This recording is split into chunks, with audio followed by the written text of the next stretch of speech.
It's crazy because you look at like going back to the petrodollar. I mean, that's why we get into most of the modern wars. It's because of it's something we want, and most of the time it's oil because that's a big cash industry and. It's like the only cash industry. Really. And the thing is, you said, you use the word conspiracy theory, and people do say things are conspiracy theories, but when you look at something, and you look at something objectively, you're supposed to look at what's plausible versus what's not plausible, like what's the most probable and what's not the most probable. You're supposed to look at everything analytically. You shouldn't be fed information and just accept it, based on it being fed to you. I mean, It's like seeing a burger and just eating it just because it's a burger. To me, that's conspiratorial, that you believe, this source to be infallible, that this source is giving you everything, clear cut, clean cut, and dry, and they have no agendas. I mean, what's more conspiratory than you just trusting something blindly? That's really funny that you said that, because Joe Rogan literally talked about that yesterday in a podcast I was listening to. He was like, conspiracy theories, I feel like are less crazy than some of the stuff that we get fed by media.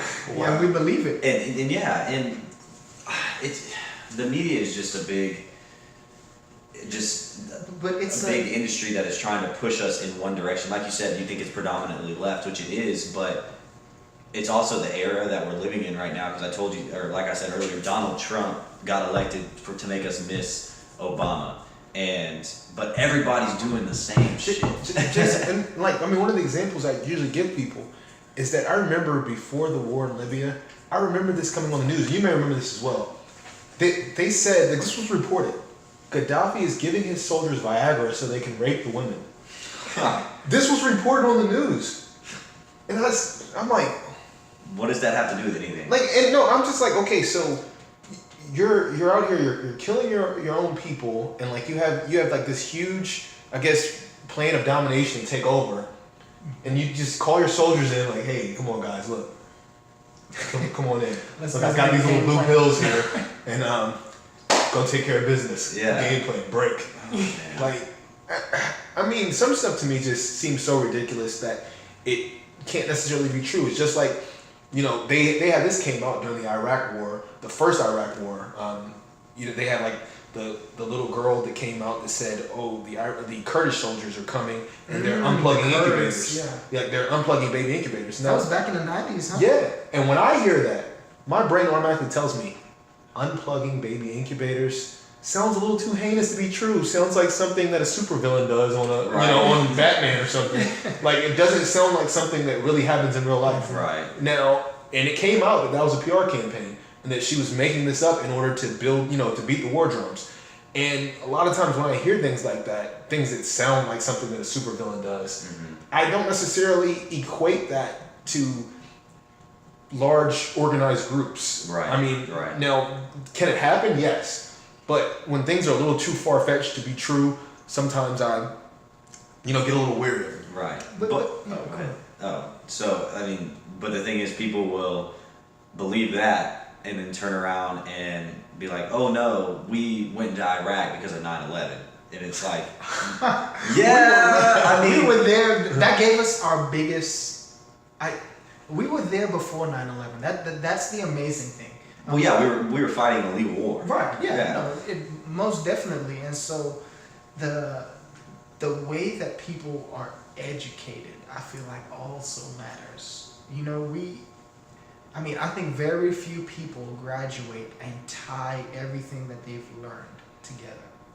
Very, very few. So the question remains, right? We've talked about gun control. We've talked about the American dollar. We've talked about the corruptness that money brings to the table and what people do for money. As a country, that's what we do.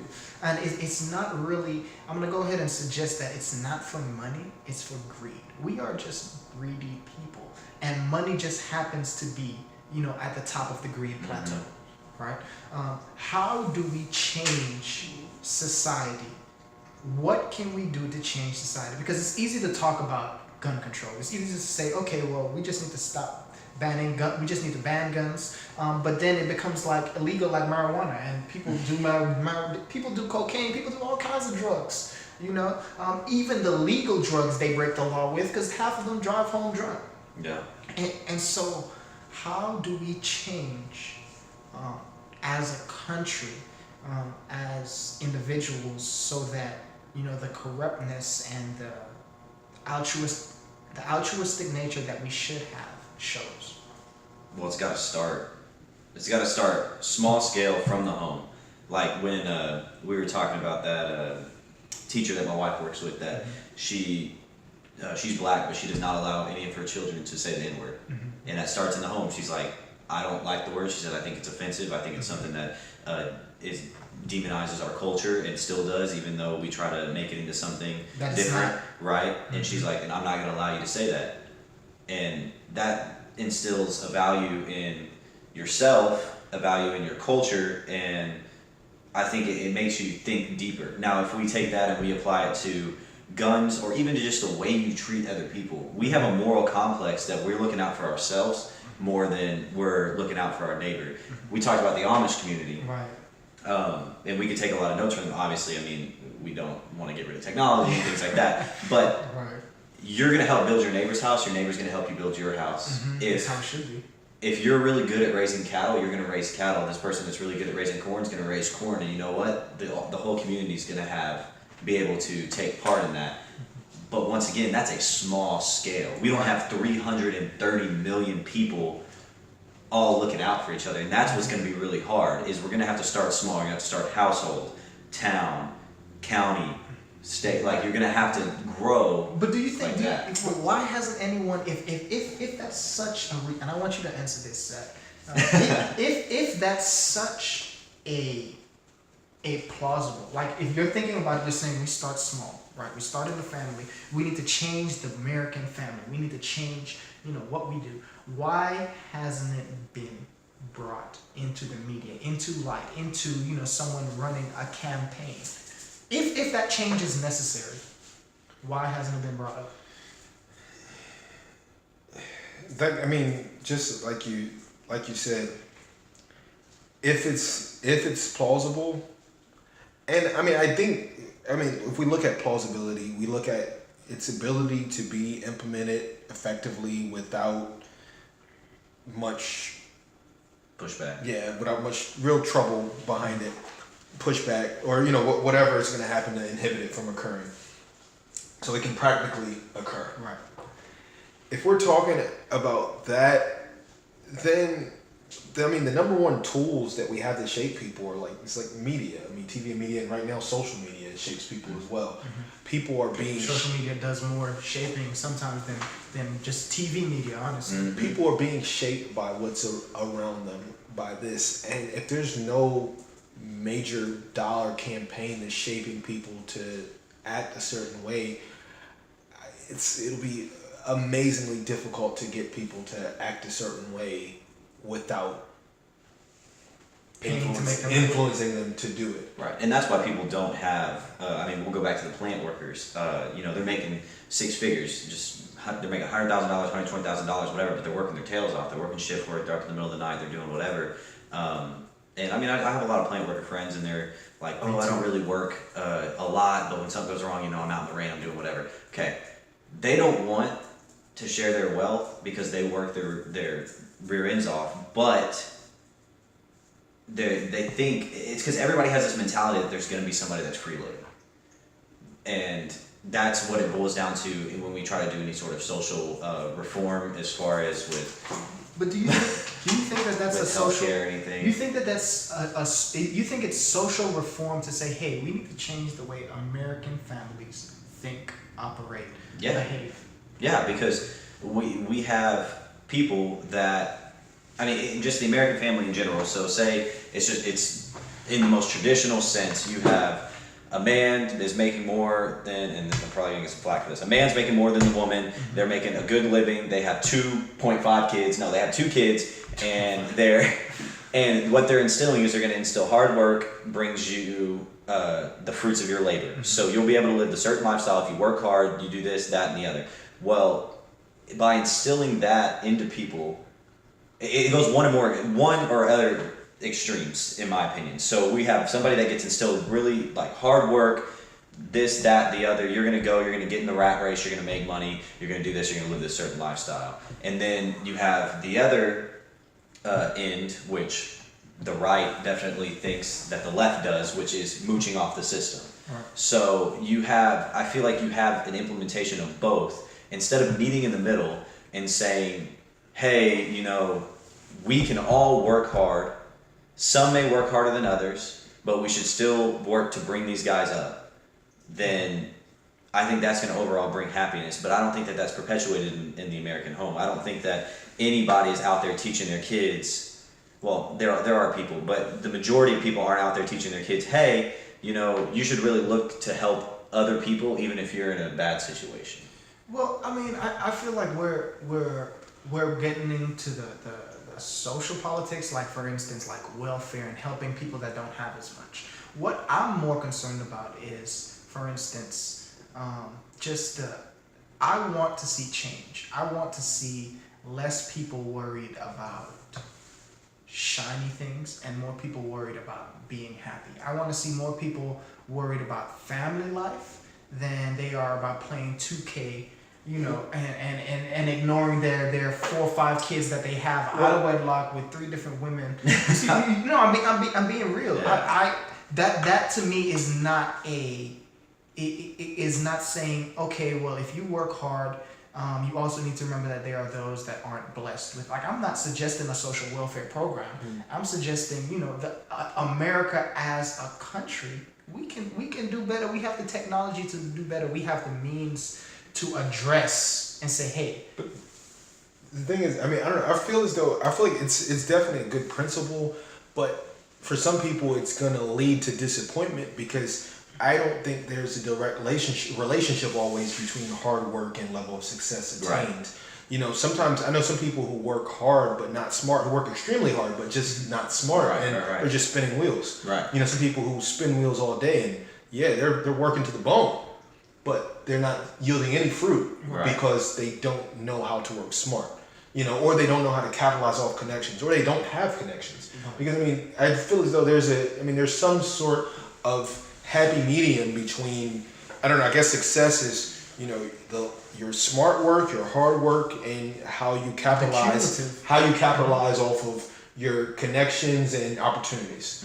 And if you can't, have a nice fusion of all of them, and you can't do that correctly, having just one of them be strong or having just 2 of them be strong isn't gonna, lead you to whatever goal you want to get to. Right. Well, and that's where I guess it kind of goes back to what I've been looking at recently, which is the universal base income, saying that we let people pursue their passions, pursue things that they really are going to want to succeed at, and it's not just going to be a job to try to make a check, to try to have a house, to try to do this.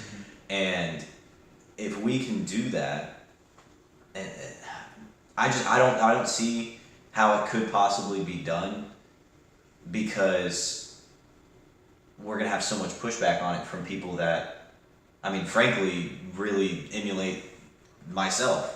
Southern white people are gonna be like, no, I work hard. I don't want to give my checks to blah blah blah. And it's like, it's not. You can't look at it that way. You got to look at it as a greater good. And if you bring everybody up, you're gonna have a better your highs art. And lows will always be exactly. Well, you look at it from a philosophical standpoint. You have different type of people. You have stoicism, which is people that don't really have high highs, they don't really have low lows. They're just kind of they're stoic. And then you have people that are always have lows, or they have low lows and high highs, and they just go like this. And I think a lot of us are on that roller coaster right now. And if we could get more to, I don't want to be completely stoic, because honestly, I don't want everybody to be on the same playing field, and I don't know if that's shitty. It shouldn't. Right. It should. I want to like hear how do you support that? Support what? That you don't want everybody to be on the same playing field. I don't want everybody to be on the same playing field, because I want everybody to get what they need, but I don't want somebody to be able to sit at home and do nothing and be able to succeed in the manner that somebody that does work their tail off. But it's it's hard because then you're looking. I mean, I can see the wheels. I'm interested. It's that if you do have something that is like the universal basic income, so you have everybody has food, water, housing, blah blah blah, whatever, and then you have somebody that's completely content with that. So say they're my neighbor. Okay. They're completely content with that. So we all have the same house, blah blah blah, whatever. Well, say I go and I work 40 hours a week at a job that I actually really enjoy, but I'm making more money and doing this. I do not think that because I'm doing well, my neighbor should get half of what I have. You know what I'm saying? Like I should be able to tear my house down and build a bigger house and look over there and be like, okay, well they're not doing anything, but they're still getting everything that they need. Now, if for whatever reason they come to me and they're like, hey, I'm really in a bind, this, that, and the other, I should have the moral capacity to be like, okay, I'll help you out. But see, in that way, it's kind of, it feels like superiority because you're putting the control in your hands, kind of like right. It's almost impossible to eliminate elitism. Well, see, and that kind of leads me and not to say that it's the same philosophy you have, but I feel like that philosophy kind of bred the pushback between increasing the minimum wage. Right. Because the minimum wage is too low. I mean, for anyone to live off of. Right. Like nobody can live off of what is the minimum wage? Was it $8, $7? It's gotta be $7.50. Yeah, like so. I wouldn't know. If you make, but if you make whatever that is, $7.50, $8 or whatever it is, and you work 40 hours a week, you work, let's say you work 2080 for a year, right. and you make that $7.20, you're making like $16,000, something like really, really low. Well, yeah, because $20 an hour or $19.58 an hour working 40 hours a week is $40,000. Yeah, so you can't pay for anything. You can't survive. Right. Like people with that amount of money can't survive.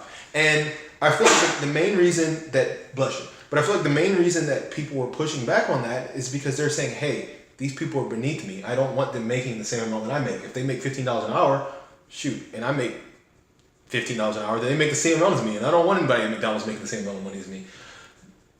But I mean, where does that get us? Well, that to me is a different scenario because they're still working. You think it's really close? Actually, I feel like it's close because I mean the reason I say it's close is because the example that you made, the person wasn't working; they just had the bare minimum, right?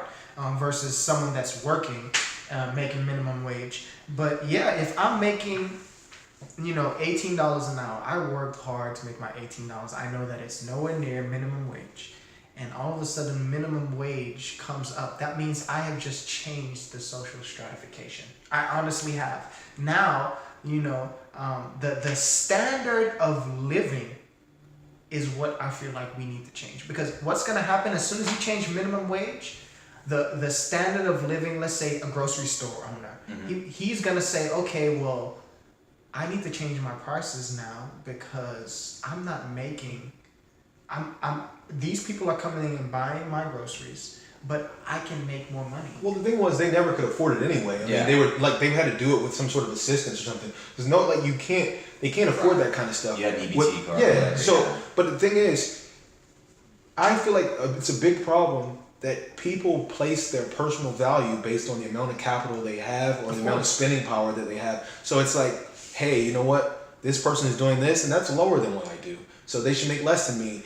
Or this person is not doing this, and that's lower than me. I work harder than that, or I attain this level of education. So this person should be doing worse off than me. We're making these comparisons that all are part of the perils of capitalism. Right. Because we are placing this value, and we're comparing ourselves to others based on this value that we think we have, that we think that they don't have. But I mean, okay, so let me be real with you. I am smart, Zach. I feel like all three of us are smart. If I had to name 3 smart people, it would be myself, Zach, and Jace. You know what I mean? Not necessarily that's the order, but I feel like I'm smart, right? I am like talented, smart. Like there are people my age that do work and they make way more money than I do. There are people your age that make way more money than you. There are people your age that make way more money than you, right? Well, a lot of people make way more money than me since I'm on a job. So I'm staying at home with my son. Yeah, but I know that my talent surpasses theirs. I know that I could do what they do better than they do it. right? I know this. But we still can't look at it that way. We But- can't but- look but at it no, that we're but that's, better. That's how society views it, though. Why, if you're so much smarter than this person, why don't you make the same money that they do?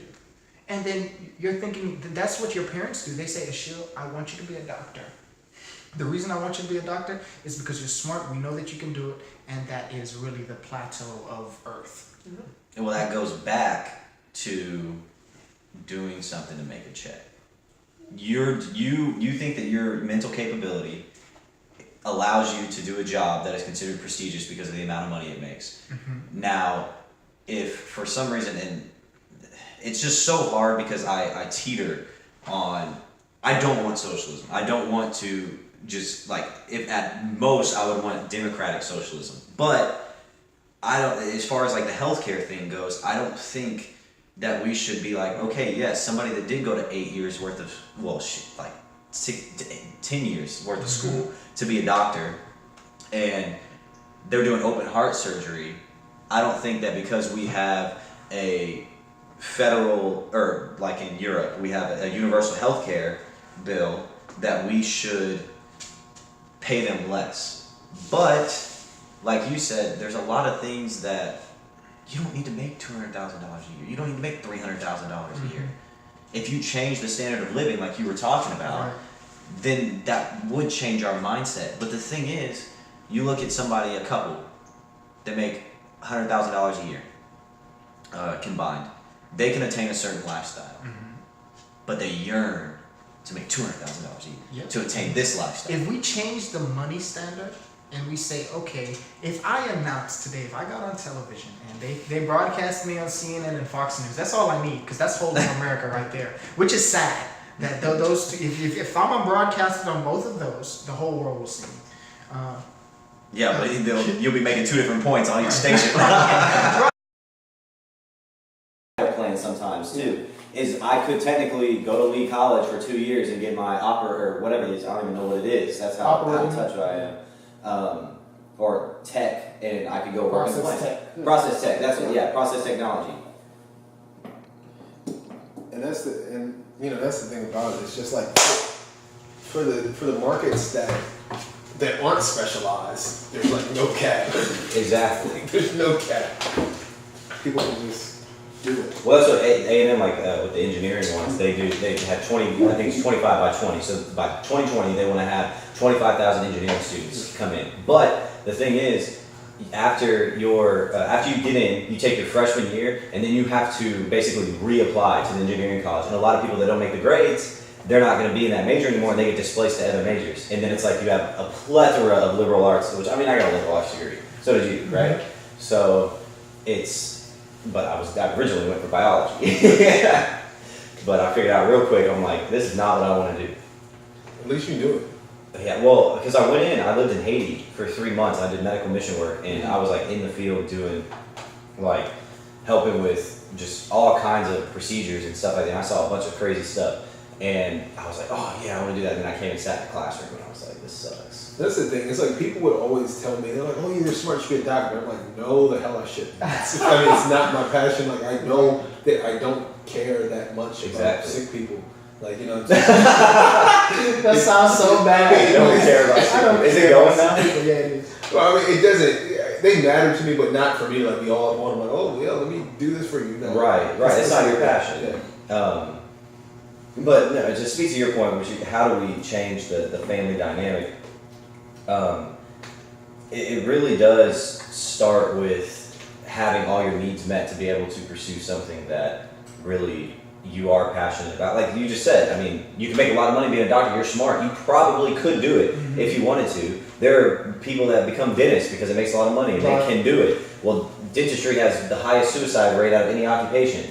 Oh, wow. Yeah, you didn't know that? Yeah, so they have the highest suicide rate, and it's because it gets monotonous and people end up hating it, and they're doing it for the money. And people do that in a lot of professions, and it's just to make money. And I think that if you could just vocalize that to more people, eventually we would be able to stand up to the 1%. But the thing is, you can't vocalize. I feel like it's impossible to vocalize what they see in their everyday lives. They see that money makes a difference. Right.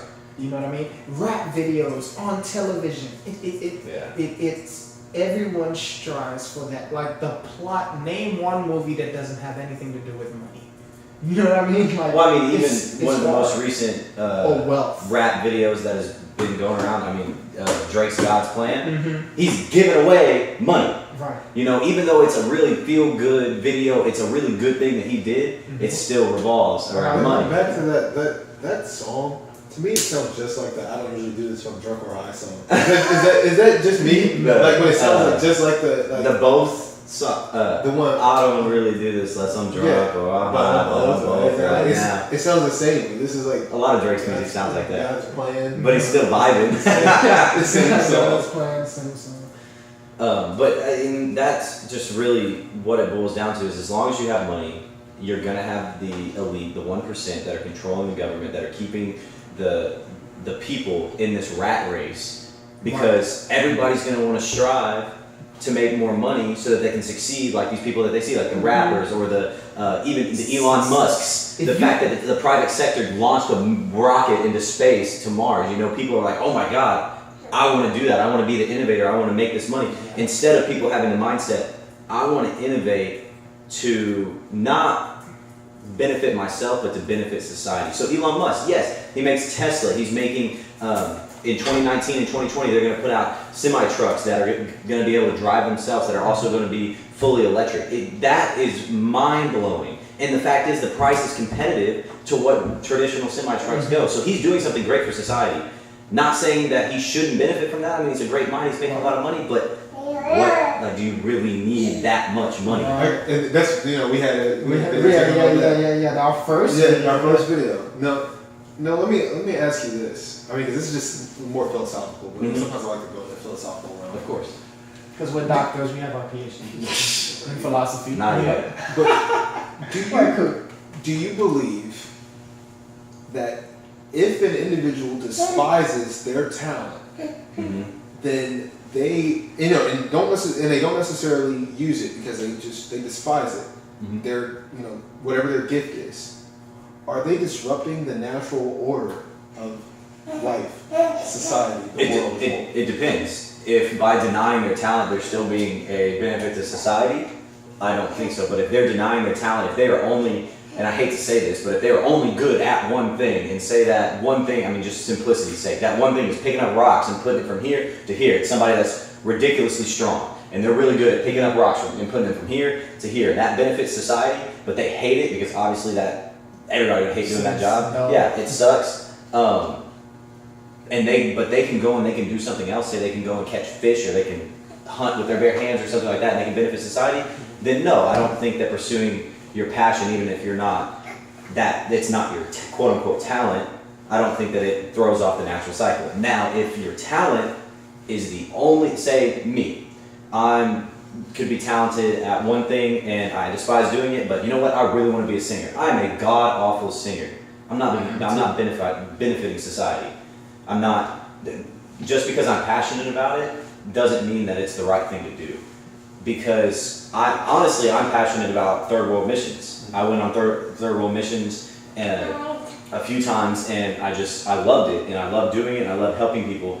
But I know that for me right now, it's not the right thing to do, and it's not something. And I think I'm really good at it, and I think I'm kind of denying my talent with it. But I also know that there's a lot of stuff that needs to be done here, and I also know that I have him and I have my wife to think about now, and I do believe that I think I'm denying my talent a little bit. Also, being a stay-at-home dad, I think I'm denying my talent a little bit. But for me, it's what's best for my little family right now.